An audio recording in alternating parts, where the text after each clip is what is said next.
Bab 431. Wira berdeham dan tubuhnya menegang. Dia berkata, apa ini caramu bicara baik-baik? Dian menjawab sambil tersipu, Tuan, setelah kembali dari dusun Darmadi, aku nggak bisa bertemu denganmu setiap hari. Aku juga nggak bisa tidur malam harinya. Entah sejak kapan, Wira mulai menjadi begitu penting bagi Dian. Setiap hari, Dian akan merasa tidak tenang jika tidak bertemu Wira. Sebelum peperangan dengan bangsa Agrel dimulai, Dian pernah berniat untuk menyatakan perasaannya kepada Wira. Namun, pada saat itu dia tidak cukup berani. Sekarang, Dian tidak ingin menundanya lagi. Dia ingin mendapatkan jawaban yang pasti. Kalaupun Wira tidak menyukainya, Dian juga akan bekerja keras. Hanya saja, dia tidak akan mengharapkan hal lain dari Wira lagi. Wira tertegun, lalu menyahut, kamu yakin bukan karena banyak pikiran atau tekanan besar makanya kamu nggak bisa tidur. Wanita pada zaman ini sangat pemalu sehingga tidak berani menyatakan perasaan mereka. Jadi, apa yang dilakukan Dian sekarang agak sulit dipercaya. Dian bersandar di pelukan Wira dan berucap seraya berlinang air mata, Tuan, aku menyukaimu. Aku tahu aku nggak tahu malu, aku juga tahu kamu akan melakukan hal besar. Wanita yang punya reputasi buruk sepertiku memang nggak pantas bersamamu, apalagi mendapatkan perhatianmu. Tapi, aku nggak bisa mengendalikan perasaanku. Uhuk, Wira berdeham. Kata-kata Dian membuat perasaan Wira menjadi kacau. Wira melepaskan tangan Dian, lalu menyeka air mata di wajah Dian. Wira mendesah dan berujar, gadis bodoh, jangan bicara seperti itu. Bagiku, kamu itu gadis yang baik. Bahkan, lebih baik berkali-kali lipat daripada wanita lain. Jangan begitu rendah diri. Setelah orang tuanya meninggal, Dian menjaga adiknya tanpa mengeluh sedikitpun. Dian juga tidak tega menghabisi Supri karena memikirkan hubungan keluarga. Padahal Supri terus mencelakai Dian. Jelas-jelas Dian tahu bahwa Levon memberontak dan risikonya sangat besar jika dia memberikan gandum kepada Levon. Namun, Dian tetap melakukannya demi membayar utang budi. Wanita yang setia, cantik, dan bijaksana seperti ini benar-benar langka. Dian yang terharu bersandar di pelukan Wira dan berkata, terima kasih atas kebaikan Tuan. Kalau kamu bisa menganggapku seperti itu, aku juga rela sekalipun harus mati sekarang. Dian pernah dipaksa menikah 3 kali dan dia adalah pengusaha. Orang yang berstatus tinggi pasti akan meremehkan Dian. Wira yang begitu berbakat malah menilainya seperti ini. Dian merasa pantas kalaupun harus mati demi Wira. Wira merasa kasihan ketika melihat wanita cantik di pelukannya sedang menangis, apalagi kedua matanya yang terlihat polos. Setelah beberapa saat, Wira baru berucap, Dian, kalau sekarang aku masih sendiri, aku pasti akan menerimamu. Tapi, aku sudah menikah dan harus bertanggung jawab pada istriku. Jadi, aku. Tuan, jangan teruskan lagi, ujar Dian. Dia menutup mulut Wira, lalu melanjutkan, aku nggak mau status apapun. Asalkan bisa terus di sisimu, aku sudah puas. Wira yang merasa tidak berdaya menimpali, kalau begini, aku sama saja dengan buaya darat. Sebenarnya, Wira bukannya tidak iri dengan pria yang punya banyak istri di zaman ini. Namun, begitu teringat Wulan dan semua momen kebersamaan mereka, Wira tidak tega mengkhianati Wulan. Dian yang terkejut berseru, buaya darat. Wira menjelaskan, itu artinya seorang pria menyukai banyak wanita pada saat bersamaan. Tipe pria yang gak setia. Dian berkata dengan kaget, setia. Mana ada pria yang setia pada wanita? Pria-pria yang hebat pasti mempunyai banyak istri. Namun, menurut perkataan Wira, kalau seorang pria hanya setia dengan seorang wanita, wanita itu pasti sangat beruntung. Wira mengangguk, lalu menyahut, benar. Pria yang gak setia disebut buaya darat. Dian tersenyum dan membalas, Tuan, kalau begitu, hampir semua pejabat, orang terpelajar, keluarga bangsawan, keluarga kaya kabupaten, orang kaya desa, dan tuan tanah itu buaya darat. Semua pria hebat punya banyak istri dan kekasih. Dengan kemampuan Tuan, Wulan juga nggak akan keberatan kalau Tuan punya istri lebih banyak dari mereka. Wira mengernyit. Di zaman ini, pria yang mempunyai banyak istri tidak melanggar hukum dan itu adalah kebiasaan pria-pria kaya. Berdasarkan sifat Wulan, dia juga tidak akan menentang kalau Wira benar-benar mengungkit tentang hal ini. Akan tetapi, Wira tidak bisa melakukannya karena ajaran yang diterimanya sejak kecil adalah seorang pria hanya boleh mempunyai satu istri seumur hidupnya. Wira bukannya tidak tergerak untuk memiliki banyak istri. Hanya saja, dulu dia tidak punya waktu untuk memikirkan hal ini. Sekarang, Dian berinisiatif menyatakan perasaannya. Jadi, Wira harus menghadapi masalah ini. Bagaimanapun, tidak ada situasi yang benar-benar ideal di dunia ini. Dian berujar, Tuan, aku nggak pantas untukmu, jadi aku nggak akan meminta status padamu. Asalkan bisa tetap di sisimu dan membantumu menghasilkan uang, aku sudah merasa beruntung. Bab 432. Setelah berucap, Dian berjinjit dan mencium Wira. Sementara itu, Wira membelalakkan matanya. Dia dicium oleh Dian, rasanya juga sangat lembut. Wajah cantik Dian memerah sesudah dia mencium Wira. Kemudian, dia berbalik dan hendak pergi. Hanya saja, baru berjalan beberapa langkah, Dian ditarik. Wira berujar, kamu nggak bilang dulu, tapi langsung cium saja. Mana boleh wanita yang cium pria dulu. Kemudian, Wira membalas dengan ciuman intens. Wira dan Dian terus berciuman dengan mesra dan penuh gairah. Tiba-tiba, suara yang canggung terdengar. Kak Wira, Kak Dian, apa yang kalian lakukan? Wira dan Dian langsung berpisah. Dian yang tersipu malu benar-benar ingin bersembunyi. Dia berkata, Joshua, aku. Wira tersenyum seraya berucap dengan serius, Joshua, gigi kakakmu rusak karena kebanyakan makan permen. Jadi, aku mau bantu dia cabut, ingat, jangan makan terlalu banyak permen. Gigi bisa rusak. Kak Wira, kalau begitu, kamu lanjut bantu Kak Dian cabut gigi. Aku pergi main dulu, sahut Joshua sembari mengangguk. Kemudian, dia berlari keluar. Wira mengedipkan mata sambil menimpali, lanjut cabut gigi. Tuan, kamu nakal sekali, ujar Dian. Setelah itu, dia berlari keluar dan melanjutkan, kamu pulang ke dusun Darmadi dulu. Aku akan cari kamu setelah menyelesaikan urusan di kota. Wira berusaha menenangkan dirinya untuk sesaat baru meninggalkan kediaman keluarga Wibowo. Sesudah berlatih Wing Chun selama 2 bulan lebih, kondisi tubuhnya makin bagus. Jarak dari dusun Darmadi ke pegunungan Jata sejauh 80 km. Mary dan Fandi yang menunggangi kuda baru sampai setelah menempuh perjalanan selama 2 hari. Mereka menghabiskan waktu 2 hari untuk mencari tahu baru menemukan tambang kuarsa di kawasan gunung. Sesudah selesai menginspeksi, hari sudah gelap. Mereka berencana mencari pemukiman penduduk untuk beristirahat. Saat ini musim dingin, mereka akan mati kedinginan kalau tidur di gunung. Di depan tambang terdapat sebuah desa. Kemudian, Mary dan Fandi pun bergegas menuju ke desa itu. Paman Fandi, dulu kamu kerja apa? Kenapa kamu begitu hebat? Tanya Mary. Di sepanjang perjalanan, Mary memandang Fandi yang pendiam dengan penuh rasa hormat. Awalnya, Mary bersikap acuh tak acuh kepada Fandi karena menganggap Fandi adalah komplotan Wira. Namun, dalam perjalanan memasuki gunung 2 hari ini, Fandi membuat Mary tercengang. Sebelum perampok sempat mendekat, Fandi sudah mengetahui keberadaan mereka dan memperingatkan Mary untuk bersembunyi. Ketika bertemu dengan binatang buas di gunung, Fandi langsung menembak mati binatang-binatang itu, sebelum Mary menyadarinya. Fandi menyeringai, lalu menjawab, aku pernah menjadi tentara. Tapi, aku nggak ada apa-apanya kalau dibandingkan dengan Tuan. Dia baru benar-benar hebat. Fandi merasa Mary mempunyai karakter yang cukup bagus setelah melakukan perjalanan bersama beberapa hari ini. Mary adalah orang yang bisa dipercaya. Dia tetap fokus dan tidak berniat kabur sesudah berjanji kepada Wira untuk mencari tambang. Begitu mengungkit Wira, Mary mencibir, lalu berkomentar, memangnya apa hebatnya si pencuri itu? Dia hanya pandai memainkan trik. Pahlawan yang benar-benar hebat seharusnya penasihat militer yang mengalahkan 100.000 kavaleri bangsa Agrel. Itu baru pahlawan sejati. Fandi tertawa, lalu menimpali, penasihat militer. Sebenarnya, Tuan juga nggak kalah hebatnya kalau dibandingkan dengan penasihat militer itu. Mary menyahut sembari mengernyit, Paman Fandi, aku nggak mau bicara lagi sama kamu kalau kamu terus memuji pencuri itu. Penasihat militer itu pahlawan yang mengalahkan bangsa Agrel, sedangkan dia hanya sedikit pintar saja. Mana mungkin bisa dibandingkan dengan penasihat militer? Fandi menganga, lalu menutup mulutnya lagi. Kemudian, mereka berdua pun sampai di desa yang paling dekat dengan tambang. Desa ini terletak di lereng gunung dan dihuni oleh 56 keluarga. Para penduduk desa sangat kurus dan penampilan mereka tampak lusuh. Begitu Mary dan Fandi memasuki desa, para penduduk langsung kabur. Mereka sama sekali tidak memberi kesempatan kepada Mary dan Fandi untuk mengobrol. Mary yang kebingungan berujar, Paman Fandi, ada apa ini? Kenapa penduduk desa ini kelihatannya takut sekali dengan kita? Bab 433. Fandi mendesah, lalu berkata, mereka menganggap kita perampok yang sedang mencari informasi. Fandi tinggal di gunung. Itulah sebabnya, dia tahu apa yang dipikirkan penduduk desa ketika melihat orang luar. Mary mengatupkan bibirnya. Dia juga seorang perampok, jadi tahu para penduduk desa sangat takut dengan perampok. Kemudian, mereka berdua turun dari kuda dan berjalan, lalu menemukan rumah seorang penduduk. Fandi berdiri di luar tembok halaman sembari berteriak, halo, kami ini pengusaha dan kami belum sempat mencari penginapan karena sudah malam.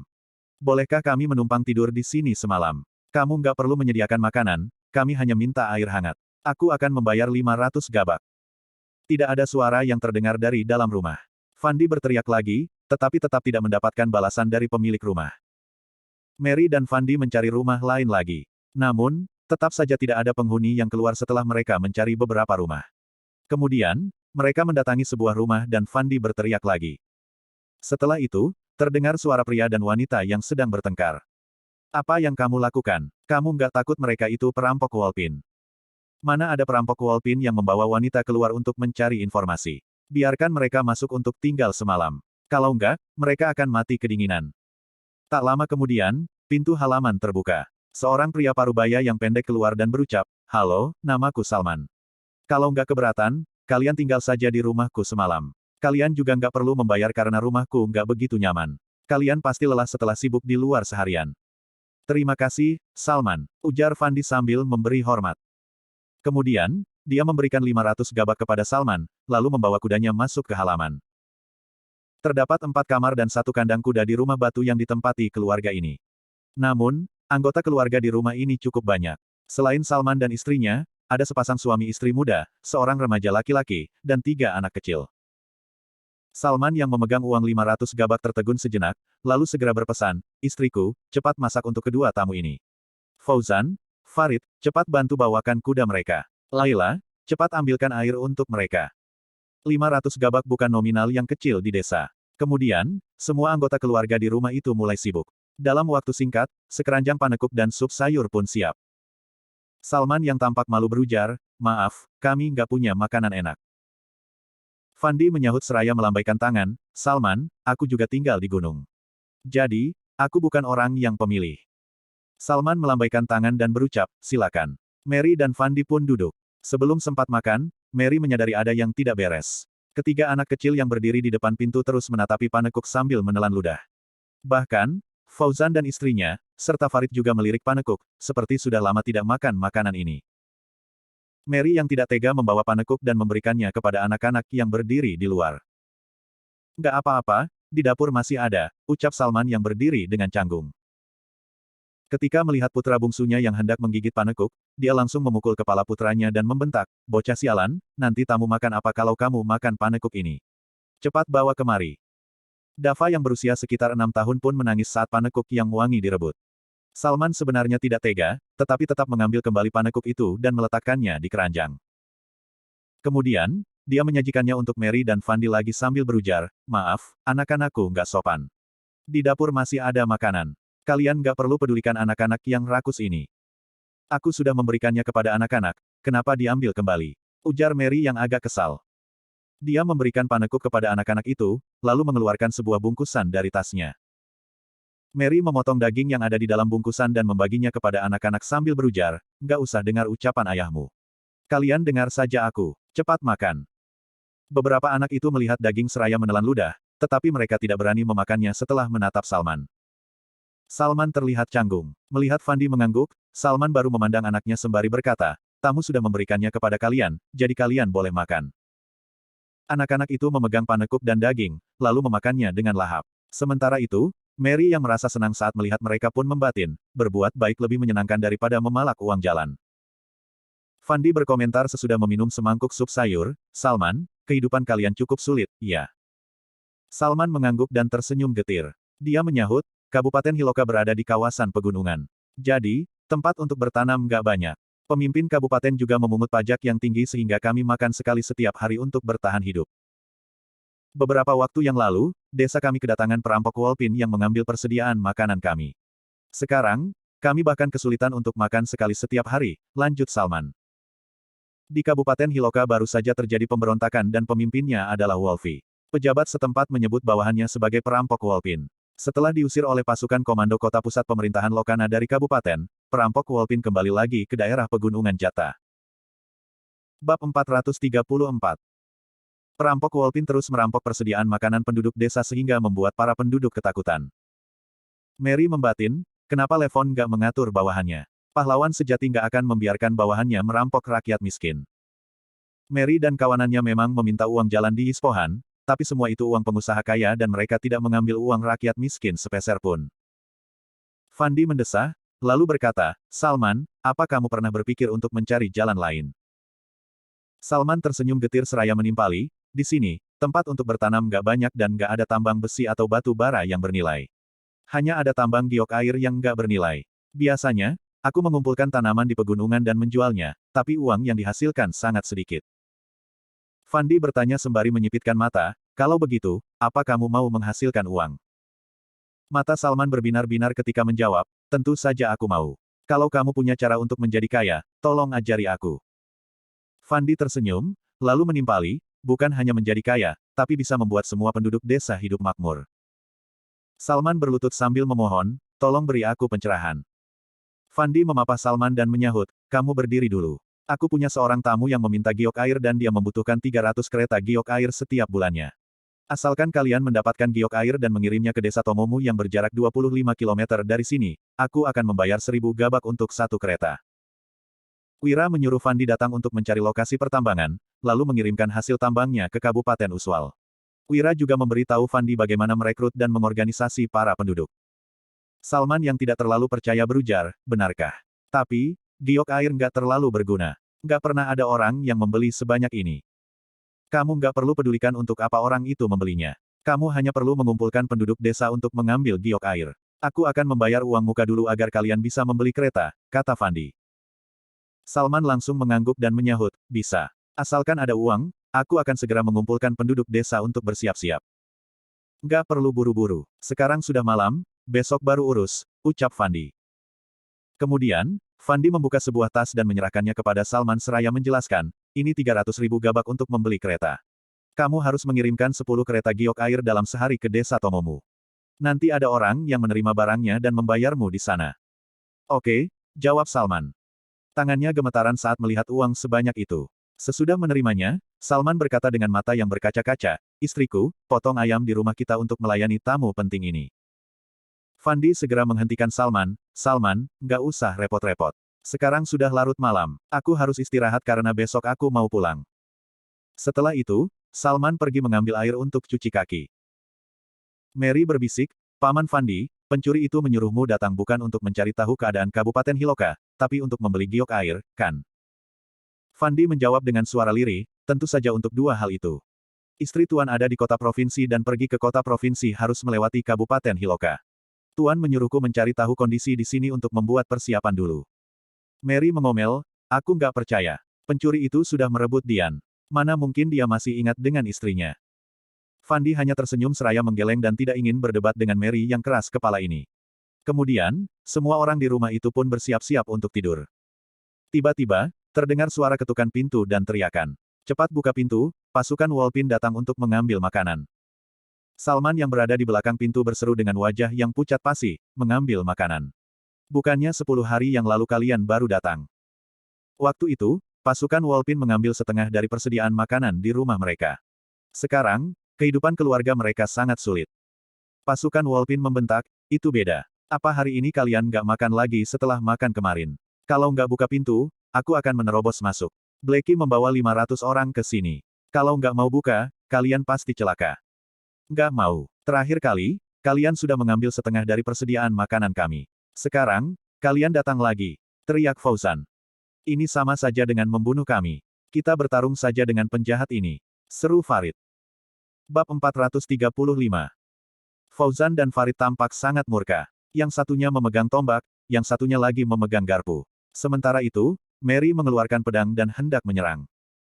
Biasanya, mengumpulkan makanan hanya dilakukan sekali dalam jangka waktu tertentu. Namun, perampok Wolpin mengambilnya 2 kali. Ini sama saja dengan mendesak para penduduk desa hingga mati. Fandi melambaikan tangan dan menghentikan mereka bertiga, lalu menarik Mary untuk memanjat tembok ke bagian belakang rumah. Salman baru membuka pintu sembari tersenyum dan berkata, Tuan-tuan sekalian, persediaan makanan di rumah kami memang tinggal sedikit. Kalau nggak percaya, silakan periksa. Minggir, biar aku lihat sendiri. Bentak kepala perampok. Dia memakai baju zirah dan 2 orang di sampingnya memegang obor. Kelompok yang beranggotakan 8 orang membawa pedang. Wah, kalian memelihara seekor keledai dan 2 ekor kuda. Ternyata kalian cukup kaya, seru pemimpin perampok saat melihat kandang kuda yang diterangi obor. Kemudian, dia melambaikan tangan dan memberi perintah, bawa 2 kuda ini. Salman segera maju untuk menghentikan perampok itu. Nggak boleh. Tuan, kuda ini bukan punyaku, tapi punya pengusaha yang menumpang tidur di sini. Kalian nggak boleh bawa kuda-kuda itu. Pengusaha, berarti mereka itu orang kaya. Kami mau bertemu mereka, sahut pemimpin perampok. Sekelompok perampok masuk ke rumah sambil memegang obor. Pemimpin perampok langsung merasa kesal ketika tidak menemukan siapapun. Dia membentak, dasar tua bangka, beraninya menipu kami. Aku, ucap Salman. Dia tidak tahu bagaimana menjelaskannya. Tiba-tiba, seorang perampok Wolpin menunjuk istri Fauzan sambil berujar dengan ekspresi mesum. Ketua, coba kamu lihat, wanita ini lumayan cantik. Pemimpin perampok mengamati istri Fauzan, lalu langsung menghampirinya. Dia menarik istri Fauzan ke dalam kamar dan memberi perintah, jaga pintunya baik-baik. Aku akan berbagi keuntungan dengan kalian. Perampok yang lain sangat antusias dan mereka tahu apa keuntungan yang dimaksud ketua mereka. Terdengar suara baju dirobek dan teriakan minta tolong. Kak Salman, tolong aku. Dasar sekelompok pria brengsek, kuhajar kalian, teriak Fauzan. Dia tidak bisa menahan emosinya lagi dan langsung masuk ke kamar sambil memegang tongkat. Namun, Fauzan yang tidak pandai bertarung mana mungkin sanggup melawan perampok yang sadis ini. Dia langsung tumbang. Farid yang hendak menyerang langsung ditodong pedang di lehernya. Para wanita dan anak-anak di rumah itu menangis. Salman berlutut dan memohon sembari menangis, "Tuan-tuan sekalian, aku mohon lepaskan dia. Aku akan memberi kalian uang." Perampok yang menjaga pintu sama sekali tidak tergerak dan suara robekan di dalam kamar terus terdengar. "Sialan, kalian semua brengsek. Kalian gak pantas disebut perampok," teriak Mary yang berang.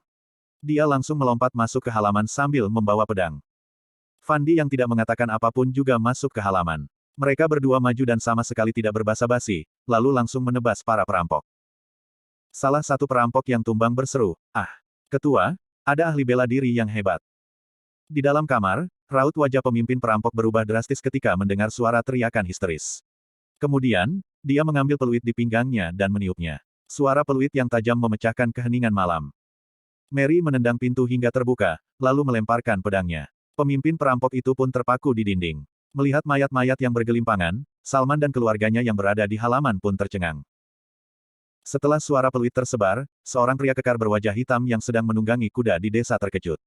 Dia berkata, "Tim 28 diserang. Ayo, pergi. Aku mau lihat siapa yang berani menyerang saudaraku." Bab 436. Perampok Gunung Wolpin menyerbu dari segala arah. Saat tengkurap di tanah untuk mendengar suara, raut wajah Fandi sontak berubah. Awalnya, dia ingin segera pergi, tetapi ketika melihat keluarga Salman yang terkejut, Fandi tak punya pilihan selain mengangkat mayat-mayat itu dan melemparkannya keluar dari halaman satu persatu. Mary mengernyit seraya bertanya, "Paman Fandi, perampok Wolpin sudah mau datang. Apa yang kamu lakukan? Orang-orang ini mati di halaman. Kalau perampok Wolpin murka, mereka akan membunuh seluruh keluarga ini," jawab Fandi. Dia melanjutkan dengan ekspresi serius, "Kembalilah dan beritahu alamat tambangnya kepada Tuan Wahyudi. Aku akan tinggal di sini untuk mengadang mereka." Mary mengernyit sembari berkata, "Paman Fandi, kita datang bersama, jadi tentu harus pergi bersama." Petik 2. Sebagai perampok gunung, yang terpenting adalah setia dan tidak meninggalkan sesama rekan. "Kita mungkin bisa melarikan diri, tapi bagaimana dengan keluarga ini?" tanya Fandi seraya menunjuk ke arah keluarga Salman. "Jika malam ini mereka tidak datang, Laila mungkin akan dilecehkan, tapi setidaknya keluarga ini tidak akan mati. Tindakan mereka telah membuat situasi menjadi makin rumit."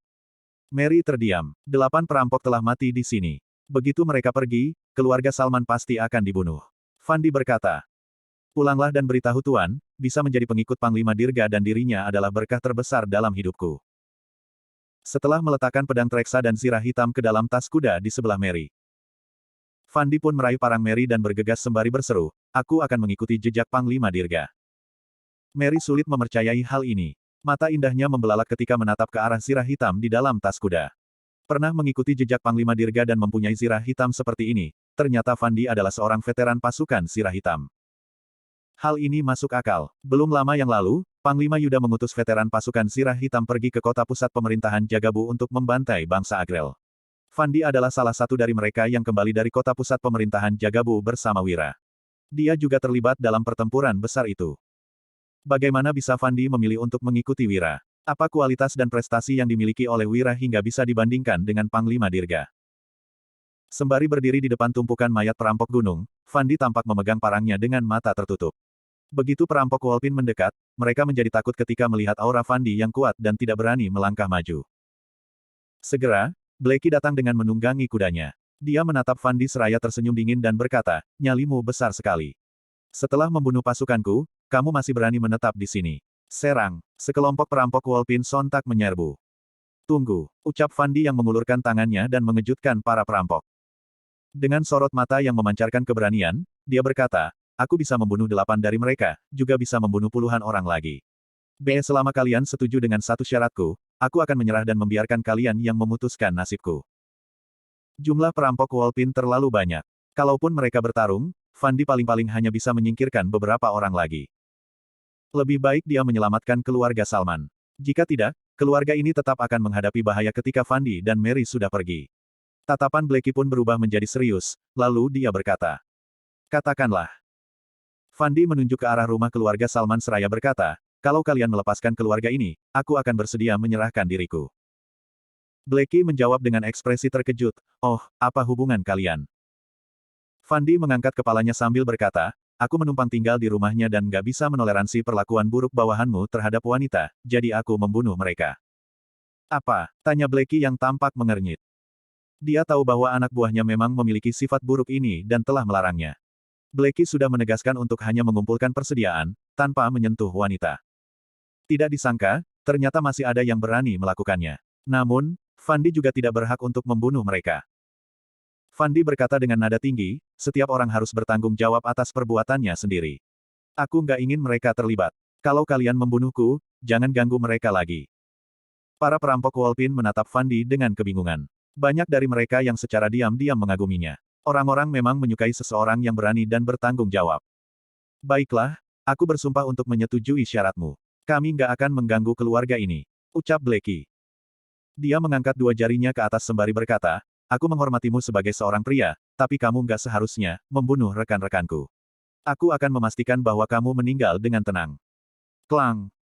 Setelah membuang parangnya, Fandi tampak memejamkan mata dan duduk di sana. Dia benar-benar telah menyerah. Blackie memberi isyarat dengan matanya. Seorang perampok Wolpin bergegas maju dengan pedang besarnya. Pedang itu diangkat tinggi dan siap untuk menebas ke arah Fandi. Namun, Mary muncul secara tiba-tiba dan berseru, hentikan. Kalian gak boleh membunuhnya. Apa kalian tahu siapa dia? Semua mata mereka segera tertuju pada Mary. Banyak perampok Wolpin yang tak kuasa tidak terpikat oleh penampilannya yang cantik. Wanita ini sangat memesona, dengan pinggang ramping, kaki panjang, wajah yang cantik, dan semangat yang tinggi. Bahkan, mata Blackie pun membelalak kaget. Bab 437. Wanita ini sudah terlalu cantik, bahkan jauh lebih cantik daripada para nona muda dan istri pejabat. Paman Fandi adalah veteran pasukan Sirah Hitam. Seru Mary. Dia mengeluarkan sirah hitam dan meletakkannya di tubuh Fandi. Wajahnya berseri-seri saat berkata, dia dulunya bertempur dengan Panglima Dirga untuk menghadapi musuh kerajaan Nuala dari berbagai penjuru dunia. Baru-baru ini, dia juga berpartisipasi dalam pertempuran besar melawan bangsa Agrel di kota pusat pemerintahan Jagabu. Tanpa pengorbanannya, Kabupaten Hiloka juga akan dikuasai oleh para bangsa Agrel. Bagaimana mungkin kalian masih bisa merampok di sini? Tanya Mary. Veteran pasukan Sirah Hitam. Begitu sekelompok perampok itu melihat sirah hitam tersebut, mereka pun memandang Fandi dengan terkesima dan kagum. Mereka yang pernah mendengar tentang pasukan Sirah Hitam, pasti tahu betapa hebatnya pasukan ini. Blackie melompat dari kuda, lalu bergegas ke hadapan Fandi. Dia memegang sirah hitam itu sambil mengernyit dan berujar. Kamu adalah veteran pasukan Sirah Hitam. Di saat-saat genting seperti ini, Fandi tidak ingin menyembunyikan identitasnya lagi sehingga menjawab, aku adalah pengawal pribadi Panglima Dirga ke-38, Fandi. Kalau begitu, bisakah kamu menyebutkan nama-nama dari teknik pedang ini? Tanya Blackie seraya menghunus pedangnya. Kemudian, dia segera memperagakan serangkaian teknik. Sayatan ganda, pedang menyayat arus, tebasan pedang penyelamat, lompatan kambing putih, jawab Fandi yang menyebutkan 36 nama teknik pedang. Saat melihat Blackie berhenti, dia mengernyit seraya bertanya, itu adalah 36 teknik dari teknik pedang 100 yang hanya bisa dipelajari oleh pasukan Sirah Hitam, siapa yang mengajarkanmu teknik pedang ini? Pamanku, jawab Blackie. Pria itu mendongak sembari melanjutkan, dia dulunya adalah prajurit kelas menengah dalam pasukan Sirah Hitam, dia mengajariku teknik ini sebelum meninggal karena sakit. Teknik-teknik pedang ini yang memungkinkan Blackie untuk selamat dari berbagai situasi berbahaya dan akhirnya dijuluki seperti itu. Fandi tampak mengernyit. Sejak kematian Panglima Dirga, banyak pasukan Sirah Hitam yang tidak ingin bekerja untuk istana sehingga hidup dalam kemiskinan dan kesengsaraan. Jangankan keponakan mereka yang menjadi perampok, bahkan ada pula anggota pasukan Sirah Hitam sendiri yang menjadi penjahat. Blackie memapa Fandi seraya berkata, selama hidupku, aku sangat menghormati Panglima Dirga. Karena kamu adalah pengawal pribadinya, tindakanmu yang membunuh para bangsa Agrel bisa dianggap melindungi kami. Sebenarnya, aku seharusnya membiarkanmu pergi hari ini, tapi kamu sudah membunuh terlalu banyak rekanku. Fandi memejamkan mata, lalu mendongak seraya berkata, aku nggak akan membuatmu kesulitan. Aku akan membayar untuk nyawa mereka. Semua orang tercengang mendengar itu. Blackie juga tidak bisa berkata-kata. Dia hanya ingin mendengar permohonan maaf dari Fandi agar bisa memberi penjelasan kepada para rekannya. Kenapa Fandi malah begitu keras kepala? Jika Blackie benar-benar membunuh Fandi hari ini, lantas bagaimana dia bisa menghadap pamannya setelah meninggal nantinya? Ini bukan urusan paman Fandi, ucap Mary. Wanita itu memungut parangnya seraya berkata, aku yang duluan membunuh mereka. Dari 8 perampok itu, aku membunuh 5 di antaranya. Kalau kalian ingin membunuh seseorang, bunuh aku saja. Sejumlah perampok gunung terkejut. Wanita ini ternyata adalah seorang ahli bela diri. Dia bisa-bisanya membunuh 5 dari 8 rekan mereka, tanpa terluka sedikit pun. Uhuk, karena kamu sudah membunuh 5 dari rekanku, aku nggak bisa membiarkanmu pergi begitu saja. Ucap Blackie yang wajahnya tampak memerah. Kemudian, dia melanjutkan, kamu harus ikut denganku ke gunung, lalu aku baru akan memikirkan hukuman yang pantas untukmu. Wanita ini terlalu cantik. Apabila Blackie bisa membawanya pulang dan menjadikannya istri, semua perampok di sekitar pasti akan iri padanya. Oke, jawab Mary seraya mengangkat kepalanya dengan berani. Pergi ke markas perampok sama saja dengan pulang ke rumah sendiri. Itu sebabnya, Mary sama sekali tidak merasa takut. Blackie menoleh ke arah Fandi sembari berkata, kalau paman, kamu hanya membunuh 3 rekanku. Mereka yang bersalah duluan, jadi aku akan melepaskanmu kali ini. Fandi tidak menunjukkan ekspresi gembira sedikit pun. Jika terjadi sesuatu pada Mary, Yispohan pasti akan menjadi emosi. Dengan begitu, jalur pengiriman garam Wira akan terputus. Namun, kini Fandi hanya sendirian. Di hadapan ratusan perampok, dia juga tidak mampu menyelamatkan Mary. Di Dusun Darmadi, Desa Pimola, Kabupaten Uswal, sekelompok orang berkumpul di sekitar Wira dengan ekspresi sangat penasaran. Apa yang sedang Wira lakukan? Dia memegang 2 tabung bambu di matanya. Bukan hanya penduduk dusun yang penasaran, bahkan Suryadi, Lestari, Danu, dan Dodi juga sangat penasaran. Mereka tahu bahwa Wira telah menghabiskan banyak uang untuk membuat barang ini. Wira bahkan menyuruh Jimmy membawa 10 orang untuk mencuci pasir selama beberapa hari, hanya untuk mendapatkan 3 ember kuarsa. Kemudian, pasir kuarsa tersebut ditempatkan dalam wadah tanah liat grafit dan ditempatkan dalam tungku peleburan bersuhu tinggi untuk dilebur. Pada akhirnya, mereka menuangkan hasilnya ke dalam cetakan yang sudah jadi, baru setelah itu menjadi banyak potongan kristal bening dengan permukaan yang berlubang-lubang. Namun, dari ratusan potongan kristal berlubang tersebut, hanya 2 yang terbaik yang digunakan untuk membuat benda ini. Dapat dikatakan bahwa itu memerlukan tenaga kerja yang sangat besar. Wira berkata, ini bisa digunakan, hanya saja tingkat keberhasilannya agak rendah. Setelah serangkaian percobaan, Wira pun memberikan 2 tabung kecil itu kepada Lestari dan berkata, ini, kamu ingin melihat, kan? Peganglah dengan baik, jangan sampai jatuh. Lestari membantah, hanya benda sekecil seperti ini, bagaimana mungkin aku nggak bisa memegangnya dengan baik? Aku bukan anak kecil. Lestari mengerucutkan bibirnya sedikit, lalu mengambil 2 tabung kecil tersebut. Seperti yang dilakukan oleh Wira sebelumnya, dia juga meletakkannya di depan mata. Namun, dia tiba-tiba merasakan getaran di seluruh tubuhnya dan berseru, apa-apaan ini? Bab 438. Teropong tampak jatuh. Wira yang sudah menduga hal ini segera menangkapnya. Suryadi berkata dengan cemas, Lestari, apa yang kamu lihat? Aku melihat mata Kak Wira sebesar baskom itu. Jawab Lestari. Dia menutupi dadanya dan berekspresi ketakutan. Wanita itu benar-benar terkejut barusan. Orang-orang di sekitarnya sangat penasaran. Bagaimana mungkin mata bisa menjadi sebesar baskom? Suryadi pun bertanya dengan heran, Wira, apa yang sebenarnya terjadi? Ini namanya teropong. Benda ini bisa memperbesar apa yang dilihatnya. Dengan ini, kita bisa melihat benda-benda yang jauh dan membuat benda-benda di dekat kita tampak besar. Wira menjelaskannya sambil tersenyum, lalu memberikan teropong itu kepada Lestari lagi seraya berkata, coba lihat lebih jauh, jangan melihat yang dekat. Setelah beberapa hari mencoba, mereka berhasil membuat teropong dengan pembesaran 8 kali, yang bisa melihat hingga 8 km jauhnya.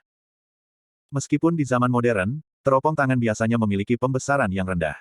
Jika pembesarannya terlalu tinggi, mereka akan membutuhkan penyangga untuk mendukungnya. Kalau tidak, akan ada masalah getaran gambar, lapangan pandang yang lebih kecil, dan tingkat kecerahan yang lebih rendah. Oh, Lestari kembali mengambil teropong. Kali ini, dia tidak berani melihat hal yang dekat lagi, melainkan melihat ke tepi sungai dan mulai tersenyum. Wanita itu berkata, "Kak, perkataanmu benar. Aku bisa melihat kelompok nelayan di tepi sungai. Mereka terlihat sangat besar. Kamu hebat sekali, bagaimana bisa membuat sesuatu yang begitu ajaib seperti ini? Aku sangat mengagumimu, Kak. Kamu bahkan bisa melihat tepi sungai. Sungai itu berjarak 2 dusun jauhnya dari sini. Apa benar-benar mungkin untuk melihat begitu jauh dengan teropong ini? Bagaimana mungkin Nona Lestari akan berbohong? Lagi pula, apa kamu berani meragukan kemampuan Kakwira?" Para penduduk dusun berdiskusi dengan penasaran. Teropong ini memiliki pembesaran 8 kali sehingga kita bisa melihat hingga 8 kilometer jauhnya. Jelas Wira. Dia mengingatkan di samping, tapi, tepi sungai masih terlalu dekat.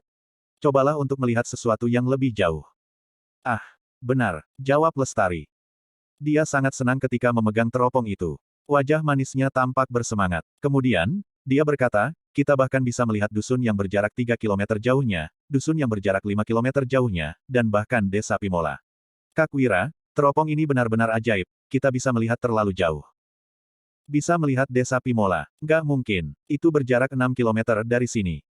Apa kamu nggak mendengar perkataan Wira barusan? Ini bisa melihat hingga sejauh 8 kilometer. Dia masih bisa melihat 2 kilometer lebih jauh. Apakah benar-benar seajaib itu? Warga dusun lainnya hanya bisa iri saat melihat para penduduk dusun berdiskusi dengan penasaran. Teropong ini memiliki pembesaran 8 kali sehingga kita bisa melihat hingga 8 kilometer jauhnya. Jelas Wira. Dia mengingatkan di samping, tapi, tepi sungai masih terlalu dekat. Cobalah untuk melihat sesuatu yang lebih jauh.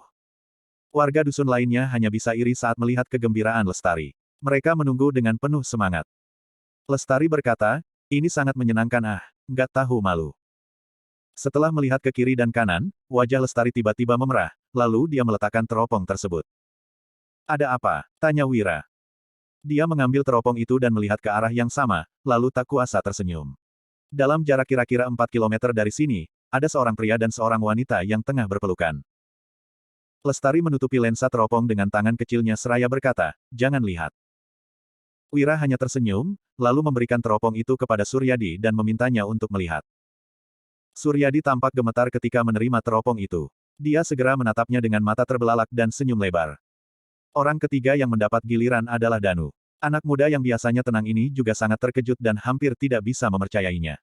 Orang keempat adalah Dodi. Dia melihat ke kiri dan ke kanan, maju dan mundur, lalu akhirnya mengarahkan teropong ke matahari di langit.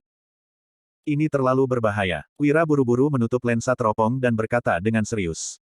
"Jangan melihat matahari." Penduduk dusun tampak kebingungan. Dodi bertanya dengan hati-hati, "Kenapa, Kak Wira?" Bab 439. "Penjelasanku nggak akan bisa dimengerti oleh kalian saat ini," ucap Wira.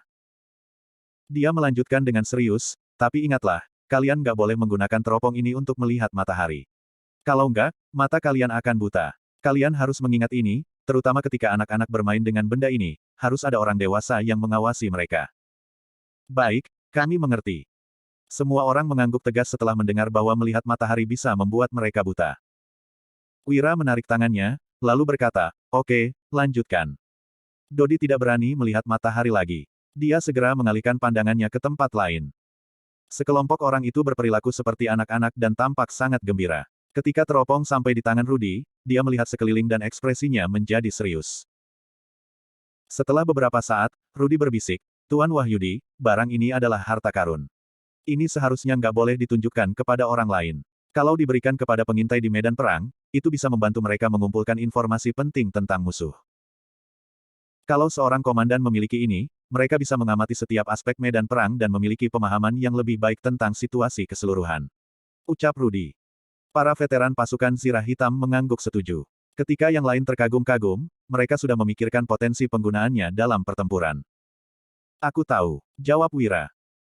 Dia menyerahkan teropong ke orang selanjutnya seraya berkata, "Tapi, kalaupun kamu memberitahu mereka, orang yang belum pernah melihat benda ini nggak akan percaya denganmu." Rudi mengangguk setuju. Perkataan Wira memang benar. Barusan, dia juga meragukan kemampuan teropong ketika pertama kali mendengar tentangnya. Teropong terus dipindah tangankan, baik orang dewasa maupun anak-anak, mereka semua mendapatkan kesempatan untuk melihatnya. Wira diam-diam memperhatikan. Dia menyadari bahwa dampak dari gula ataupun pedang Treksa sebelumnya tidak sebanding dengan dampak dari teropong. Bagi Wira, untuk mengubah pandangan dunia dan membuka wawasan baru bagi penduduk dusun, mereka perlu melihat lebih banyak hal. Setelah semua orang sudah melihat melalui teropong, mereka menunjukkan ekspresi senang dan terkejut, seolah-olah telah membuka pintu dunia baru. Setelah semua orang sudah melihatnya, Wira mengambil kembali teropong seraya berkata, "Baiklah, mulai sekarang, baik anak-anak maupun orang dewasa, baik yang bekerja maupun yang belajar, kita akan melakukan penilaian prestasi setiap bulannya. Mereka yang mencapai prestasi tertinggi akan mendapatkan kesempatan untuk bermain dengan teropong selama 15 menit." Oh! Anak-anak bersorak gembira. Para orang dewasa juga tertarik. Teropong yang ajaib ini telah memicu minat mereka. Mereka masih belum puas dengan apa yang dilihat barusan. Saat mereka sedang berdiskusi tentang teropong dengan antusias, Gavin tiba-tiba berjalan masuk dengan ekspresi serius. Kemudian, dia berkata, "Tuan, ada orang dari Kabupaten Hiloka yang datang mencarimu. Mereka mengaku memiliki informasi penting yang perlu disampaikan kepadamu." Kabupaten Hiloka, seru Wira yang tampak mengernyit. Mary dan Fandi sudah pergi begitu lama, tetapi masih belum ada kabar dari mereka sampai sekarang. Kini, ada orang dari Kabupaten Hiloka yang datang. Mungkinkah terjadi sesuatu pada mereka? Di tengah pegunungan Jatta, di atas sebuah gunung, beberapa puluh bangunan batu tersusun berdekatan satu sama lain. Di salah satu bangunan terbesar, ada sebuah meja panjang dengan makanan dan satu kendi anggur di atasnya. Blackie tampak duduk di kursi utama, dengan Mary di sebelah kirinya dan Fandi di sebelah kanannya. "Paman Fandi, Nona Mary, kita berkenalan semalam," ujar Blackie. Dia mengangkat mangkuk anggur seraya melanjutkan, "Aku adalah perampok. Di gunung ini juga hanya ada sedikit makanan enak. Aku harap kalian nggak keberatan." "Sama sekali nggak," jawab Fandi. Bab 440. Fandi mengangkat mangkuk anggurnya dan menegaknya sampai habis. Lantaran khawatir dengan Mary, dia pun tidak akan kembali. Fandi hanya meminta tolong Salman untuk menyampaikan kabar mereka kepada Wira, lalu dirinya pun ikut naik gunung. Ketika tiba di sana, Fandi menemukan bahwa Blackie tidak memiliki niat jahat pada mereka. Sebaliknya, dia agak tertarik pada Mary. "Kak Blackie, aku bersalah karena sudah membunuh rekanmu," ucap Mary. Dia mengangkat semangkuk anggur dan meminumnya sampai habis. Kemudian, wanita itu melanjutkan, "Aku akan menebus dosaku dengan menghabiskan anggur ini. Setelah itu, terserah kamu ingin melakukan apa terhadapku. Aku nggak akan keberatan." "Mary, mereka melecehkan wanita, jadi tindakanmu yang membunuh mereka adalah penegakan keadilan. Kamu nggak berdosa," ujar Blackie yang tampak tersenyum lebar. Seluruh aura ganasnya tiba-tiba lenyap. Blackie benar-benar menyukai wanita ini. Ketika tiba di gunung, Mary sama sekali tidak ketakutan, melainkan seperti kembali ke rumah. Wanita itu juga memberikan banyak saran setelah melihat sekeliling, tentang di mana harus meningkatkan pos pengawasan, rute mana yang harus dihancurkan, serta di mana harus dibuat jalur keluar. Semua saran ini adalah taktik untuk menghadapi pasukan militer. Blackie merasa seolah-olah telah bertemu dengan teman yang satu frekuensi. "Terima kasih," ucap Mary. Dia menangkupkan tangannya seraya berkata, "Kak Blackie, menurutku kamu adalah pria yang berhati nurani, berani, dan berpengetahuan. Kenapa kamu 2 kali berturut-turut merampas persediaan makanan rakyat, tanpa memberikan mereka sedikit jalan keluar? Ini bukan seperti gayamu." Blackie berkata dengan ekspresi canggung, "Mary, yang mengambil persediaan makanan beberapa waktu lalu bukan bawahanku." "Apa?" seru Fandi. Dia berujar seraya mengernyit, "Tapi, penduduk setempat berkata bahwa yang datang adalah pasukan Wolpin." "Paman Fandi, kamu nggak tahu situasinya." Blackley berkata dengan penuh kepedihan, "Kali ini, ketika Kabupaten Hiloka memberontak, ada 8 kelompok yang terlibat. Kelompok terbesar dipimpin oleh Wolfie, lalu ada Jupiter, dan yang terakhir adalah kelompokku. Kami secara resmi dipimpin oleh Wolfie dan mendapat julukan sebagai pasukan Wolpin, tapi sebenarnya kami semua beroperasi secara independen." Timpal Blackie. Fandi mengangguk mengerti sambil berkata, "Pantas saja." Blackie melanjutkan, "Aku sama sekali nggak ingin memberontak, tapi situasinya membuatku nggak punya pilihan. Bangsa Agrel menyerang dan orang-orang yang melarikan diri dari kota pusat pemerintahan Jagabu bilang bahwa bangsa Agrel sudah menyerang kota. Wolfie datang mencariku dan bilang bahwa bangsa Agrel akan menyerang kabupaten. Kami nggak akan bisa menghentikan mereka dengan kekuatan sendiri, jadi dia memintaku untuk bergabung dalam pemberontakan," lanjut Blackie. Pria itu berbicara dengan ekspresi kesulitan, setelah memikirkannya, itu benar juga. "Jadi, kami memanfaatkan peningkatan pajak yang dilakukan oleh Pati untuk membunuh pejabat, lalu merekrut sejumlah besar warga desa untuk menyerbu ke kota dan membunuh Pati sialan itu." Mary mengangkat mangkuk anggur sembari berkata, "Hidup Kak Blackie yang pemberani." Mimpi Mary sebagai seorang perampok adalah memimpin sebuah pemberontakan besar. Dia selalu ingin melakukan hal tersebut. Ujian ini membuat Blackie tersenyum lebar. Dia pun melanjutkan, saat berada di dalam kota, kami membunuh pejabat, keluarga kaya kabupaten, orang kaya desa, dan merampok banyak uang, makanan, senjata, dan juga pakaian. Hidup kami sangat nyaman di sana. Selain itu, ada pula nona muda dan istri dari keluarga kaya serta pejabat. Namun, hal ini tidak bisa Blackie ceritakan kepada Mary. Wanita itu mendengarkan dengan begitu bersemangat. Dia juga ingin membunuh pejabat, keluarga kaya kabupaten, dan orang kaya desa. Blackie menjelaskan, tapi, kabar Panglima Yuda yang mengalahkan bangsa Agrel sampai di sini. Kota pusat pemerintahan Lokana langsung mengirim pasukan pembasmi bandit untuk menyingkirkan kami. Kami nggak bisa mengalahkan mereka, jadi terpaksa melarikan diri ke pegunungan. Blackie menghela napas seraya melanjutkan, ketika memberontak, kami merekrut banyak orang, tapi persediaan makanan di kota nggak cukup. Jadi, kami harus mengumpulkan makanan dari penduduk desa. Yang sebelumnya melakukan perampokan persediaan adalah orang-orang dari kelompok Jupiter, lalu yang kali ini baru kelompokku. Mary mengernyit sembari berkata, Kak Blackie, aku mengerti kesulitanmu, tapi ini sama saja dengan memaksa orang-orang untuk mati. Kenapa kalian nggak mencoba membeli makanan? Pasti kalian sudah merampok banyak uang di dalam kota, kan? Blackie menjawab sambil tersenyum pahit, Wolfie mengaku akan mengurus pembelian makanan, jadinya aku dan Jupiter memberikannya sebagian besar uang kami. Tapi, setelah sekian lama berlalu, sama sekali nggak ada kabar darinya. Saat mereka sedang berbicara, tiba-tiba seorang perampok masuk dengan ekspresi gembira. Kemudian, orang itu berkata, Ketua, Jenderal Wolfie mengutus orang untuk mengabari bahwa persediaan makanan telah dibeli. Kita diminta untuk mengambilnya. Oke, jawab Blackie yang berdiri dengan senang. Kemudian, dia berbalik ke arah mereka berdua sembari berkata, Paman Fandi, Mary, aku akan pergi sebentar. Aku akan kembali dan minum dengan kalian setelah pulang nanti. Selama ada persediaan makanan, mereka tidak perlu khawatir lagi dan pasti bisa melalui musim dingin ini.